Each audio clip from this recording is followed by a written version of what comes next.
Welcome to my educational and entertaining talk about a controversial subject, joy.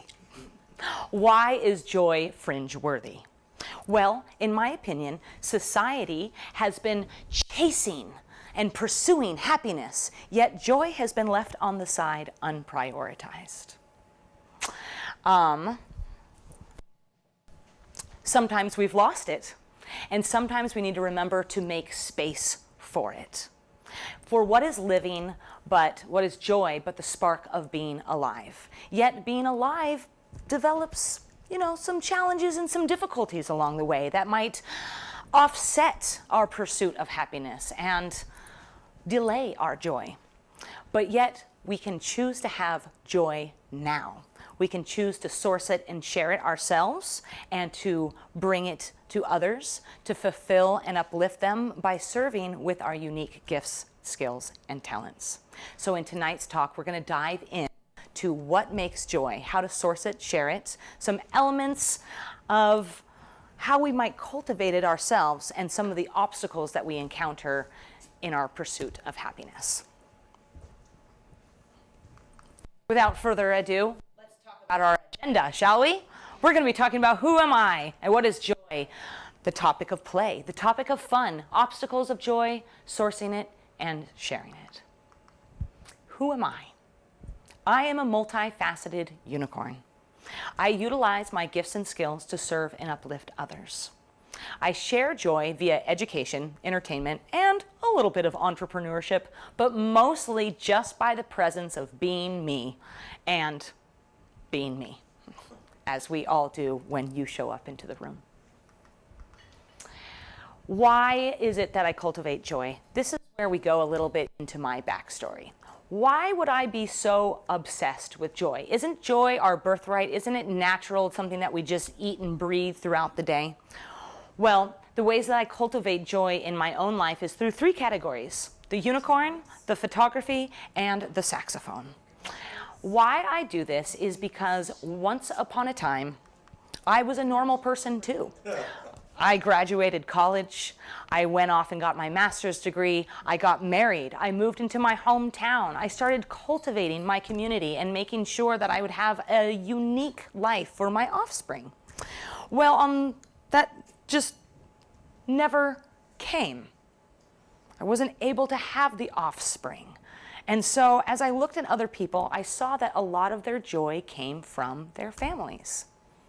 Being parents, being able to have birthdays, have holidays, go to school, first day of school, last day of school, school break, spring break, it's all these things. You don't quite realize until you get later on in life how much you're missing out on because of that kind of key normalized element isn't there. So for me, I was already a professional unicorn by the time I figured that I couldn't have children. But then it made the professional unicorn even more impactful. So instead of pouring into my own children, I could be able to pour into the children of the world. And at this point, I really became focused on the mission of how is it that I can source joy for myself when it's not so easily there. So the importance of cultivating joy and the ways that I do that in the community. So I was a professional unicorn starting in 2014 when a woman came into my office that wore red on Mondays, orange on Tuesdays, yellow on Wednesdays, and she was filled with joy. She told me that she did singing telegrams, and I thought, isn't that something from the 50s? And my mom's birthday was right around the corner. So I hired this lovely woman to come and sing a telegram for my mom. So there we are at a pizza place, and this woman comes in with this exorbitant wig. I mean, it's so colorful, and it was really just quite large, and this, really frilly outfit, and she sang the most beautiful song to my mom. And when I saw that, there was something in me that thought, I think I'd like to do that, and I think I could. So then I quit my professional job to become a professional birthday party entertainer. And this is where Genuine was born. So Genuine the Unicorn creates educational and entertaining programs, shows, and events for the local community. This is where the Magic Cape came, where we travel around the world and learn folk songs from around the world. And then we also learn about classical musical instruments. We learn about social emotional learning and the importance of sparking joy from your own uniqueness and sharing it with others. And then State of Joy Photography is a place where we create portraits that connect the feminine and art and nature. So where Unicorn is for kids, State of Joy Photography is for adults. It's for the women, the mothers that have lost a sense of themselves through giving to their children and want to reactivate who they are separate from their role. So photography is a place where we can create portraits and playtime for adults to have that sense of play and freedom that is age appropriate for them. And then the joy of classical saxophone, a gift given to me by my mother, who taught me the saxophone at the age of 8. And turns out I'm a pretty natural at it. So I like to share the fascinating history and the repertoire of the classical saxophone because it's something that people don't really know about. And oddly enough, Adolphe Sax, the inventor of the saxophone, had a pretty hard life himself.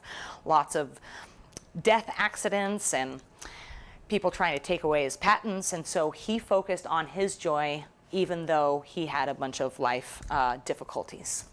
Okay, fun fact, I was born on National Unicorn Day, which is April 9th.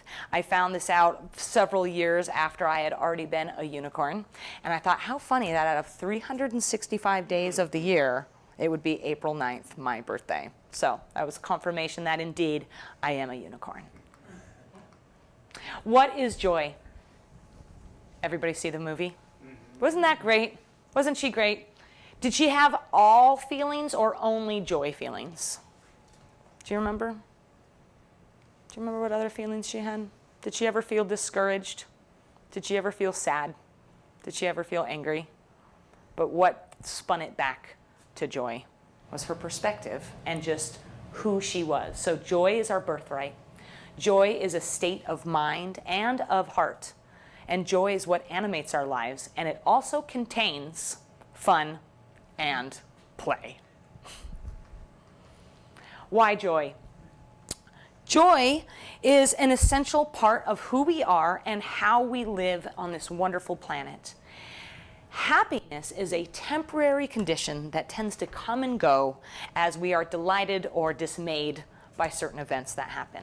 Whereas joy is a state of being and something that we can cultivate in ourselves to tolerate rain so that we can splash in the puddle and see the rainbow instead of get bogged down by the clouds. Happiness is not something ready-made. It comes from your own actions. Have you read the Book of Joy? It's by His Holiness the Dalai Lama and Desmond Tutu, for the Archbishop of South Africa. It is so great. The two of them are so funny, and they really deeply discuss suffering. And how is it that we can have joy while there's so much suffering in the world? And one of the things that they mentioned that I think is the most important is fun and joy actually allows us to build a bridge between people, and it's the first step towards solving our world problems, is actually to have fun with each other. So I like that because then we can get a sense of humanity and we can be in the present moment and we can see that we're all on the same side and we care about the same things. And then from there you can start negotiating how things will happen. But it comes with that initial likeness that happens when you laugh with somebody. Why not joy? Imagine a beautiful day and you've been out playing, eating your favorite foods, being with your favorite people, the weather is great, your outfit is fabulous, your hair has never been better. Thank goodness. But oh, you missed it. Why? Because you were too busy. You were too distracted. Maybe that social media feed really, really needed your attention all day long. And what happens is when we are not in the present moment and when we get caught up with all sorts of distractions, we miss out on joy. And when we choose to not make space for it in our life, we also miss out. So why not choose joy? Ooh, this is so exciting. Okay. In my research about joy, someone sent me this fantastic book, Find Your Unicorn Space, Reclaim Your Creative Life in a Too Busy World by Eve Rodsky. I thought, someone already wrote a book about unicorn space? Where was I? So I start diving in. Oh, I love this. This is floating over here. Unicorn space is creativity. Redefined as unicorn space is the active and open pursuit of self-expression in any form. It talks about a creative life is a must-have. And most of us think, oh, I'm not creative. I'm not artistic. Actually, we're all creative in all sorts of ways. It doesn't mean that we need to be painters, writers, or potters. It actually means that we could solve a friend's problem or organize something or cook something or actually just maybe dance. Dancing is one of the best ways that we can be present in the moment and create with our bodies because our body is the tool that we have. In this book, she talks about wanting to put on her sparkle gold sneakers with her sister and work out choreographed dance moves. And I thought, who is this girl? Because I got sparkle sneakers too, and I'd love to dance with you. Unicorn space is actually essential for all people. It's that special, mythical, magical, life-giving moment of what happens when you do something that you really enjoy doing. The way that she phrases it, it's the thing that makes you feel I'm alive and that you're you and that you lose a sense of time. When we see someone living in their unicorn space, we are inspired to live that way too. So, many of you in this room I've seen live in your own unicorn spaces. And it's inspired me. And sometimes it's even brought me out to go and have some fun in the present moment with you. And that was really exciting. And that was a way that we engaged in our unicorn space.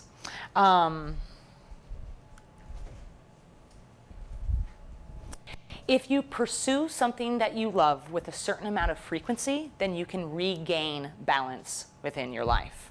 And that's the big takeaway that I'd like for you on unicorn space. The next thing that I researched was fun. Why Fun is a Key to a Happy and Healthy Life by Catherine Price. Her previous book was actually Break Up with Your Phone. So in this book, she talks about fun having three main components: playfulness, connection, and flow. Playfulness comes from us being lighthearted, not caring about what other people think, and engaging in the moment. True fun versus fake fun is another point that she brought up. True fun is the playfulness, the connection, and the flow. And the fake fun is the kind of dopamine highs that we get from our phones. They're temporary. They're meant to stimulate as if we're having really fun, like a lot of fun, but are we really? And so I really want to talk about her notes. She's the best. Check her out. Playfulness is the lightheartedness.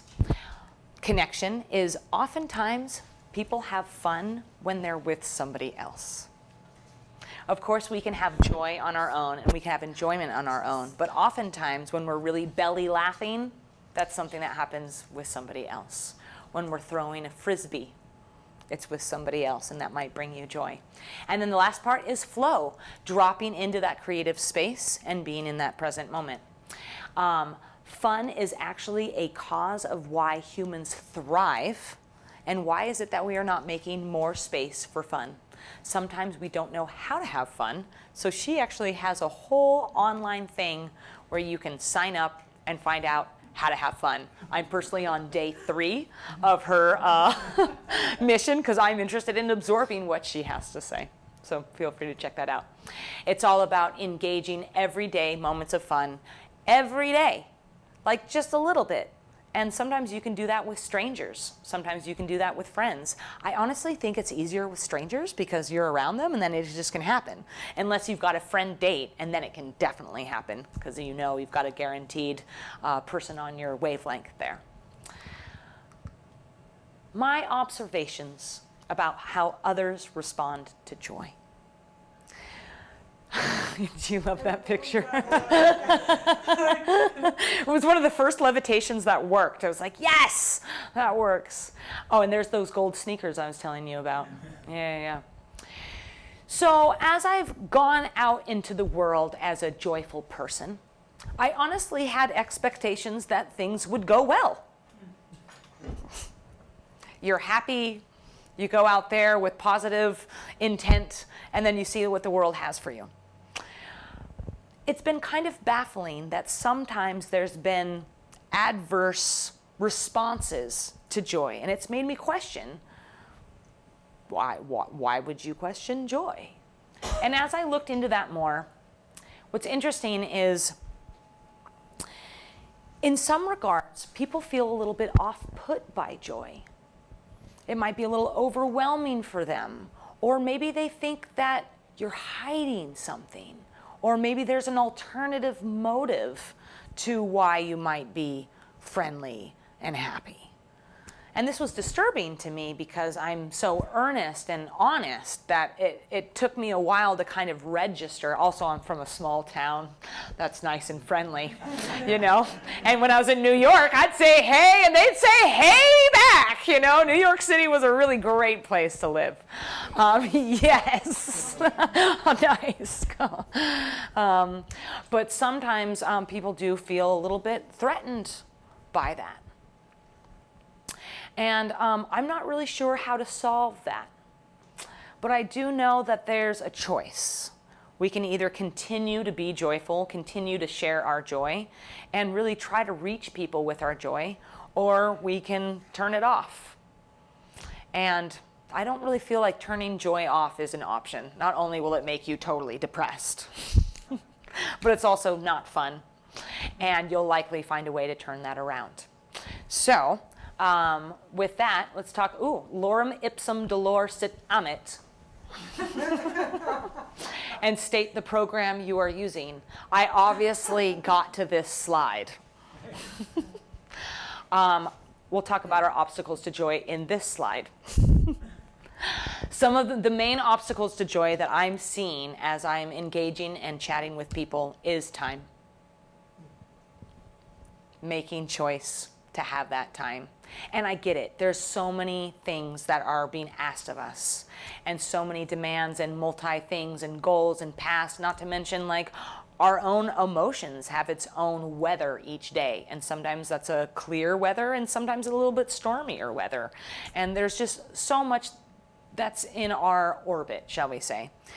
But the more that we can make joy be a state of being, and we do that through, there it is.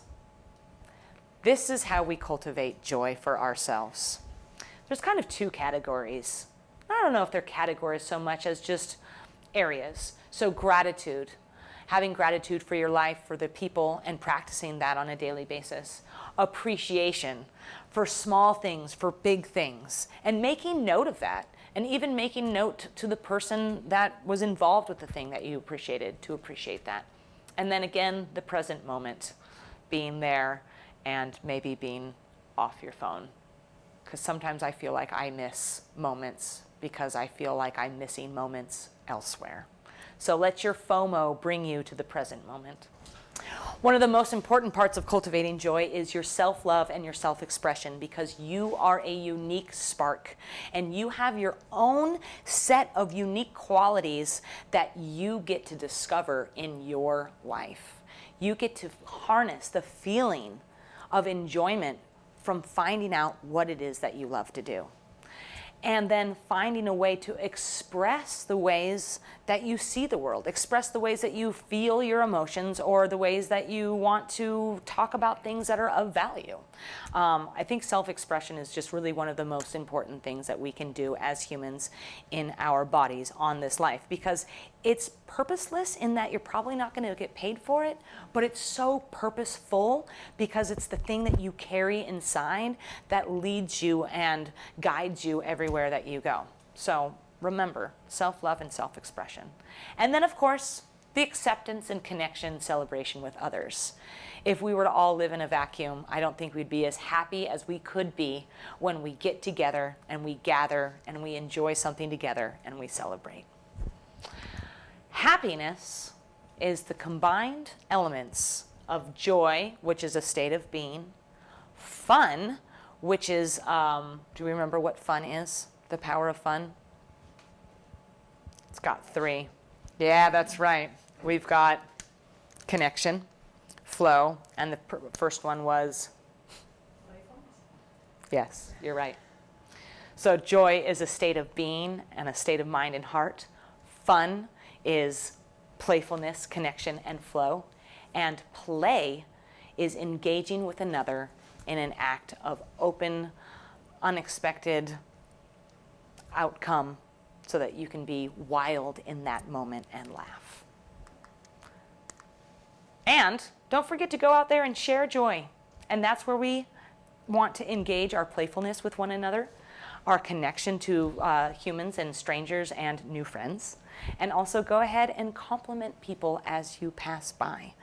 Sometimes when you compliment somebody, what do they say back to you? Oh, thank you so much. You just made my day. Don't forget that. You can make someone's day by sharing a compliment, and that is a way of sourcing and sharing joy. When you use joy, play, and fun, it can actually be the source of how you solve problems. So if you ever get into a tough situation, think, what does this problem need? We don't often think it needs more joy, but indeed it does. So in times of difficulty and in times of when you're banging your head against the wall, if you can take a step back, maybe do a little boogie, remember a cool handshake, take a breath, and then reapproach the problem with a sense of joy, fun, and play, there just might be a way that you can find the mythical unicorn of the solution to your problem when you activate these elements. And sharing in Q&A, but one thing I'd like to share is one of the things that I remember as a kid that showed me that adults could have joy in their lives was, remember picture day? Oh, yeah. Yep. And remember how you had to sit on the same stool with the same background and they had the same angle and the same smile and you had to look the same every year? Well, one year, my teacher wore a bright red hat and a rat on her shoulder. It was our class rat. And I love this because our class was so unique and free-spirited. So to have the leader of our class be so bold as to have fun and have an element of joy and play in something that was so serious was really, really great. And I found out later that she got slightly in trouble for that. Yeah. And that's what's interesting is they thought that it was like disrespectful to have fun. And that made me think, like, why? Why? And those are one of the obstacles to having fun.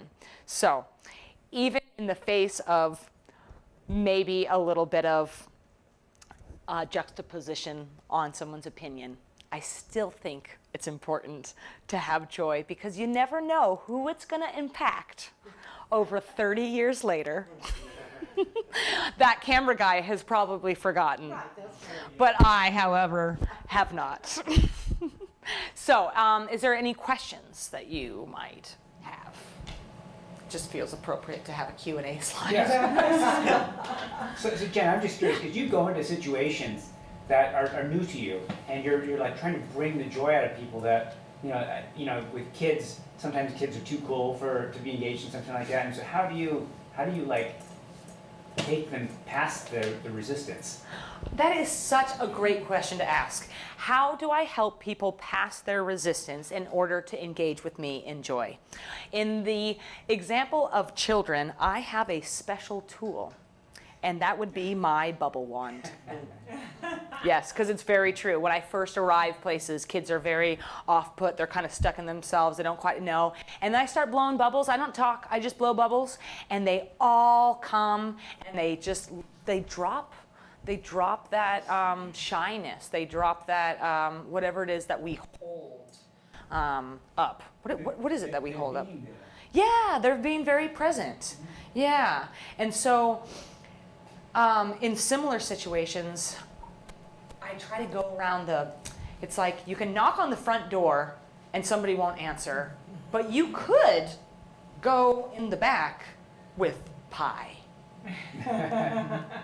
And then they're less alarmed and they're also happy that you're there because you've got pie. So I always think, how can I engage with this person by a spirit of joy or play or fun? And oftentimes that's where I encounter the difficulties of people are like, whoa, I don't do that, you know? And then other people are more willing to engage. Adults are a little bit different. I think that's why movement and dance is such a great thing for us, because then we can actually be in that same space and come together in that way. Thank you for that great question, Jack. Any other questions? Okay. Great. You can follow my journey to the TEDx stage. That's all my stuff. And then I'm levitating. Oh, speaking of levitating, I'm doing a First Friday at Gypsy Road, and it'll be my classical saxophone with levitation photography. Oh. Yeah, so that's happening there. And thank you. I'd be delighted to hear from you. And I don't have the survey, but wouldn't it be good to have a slide that says that? Thank you all so much for being here tonight for my first demo talk. Yay.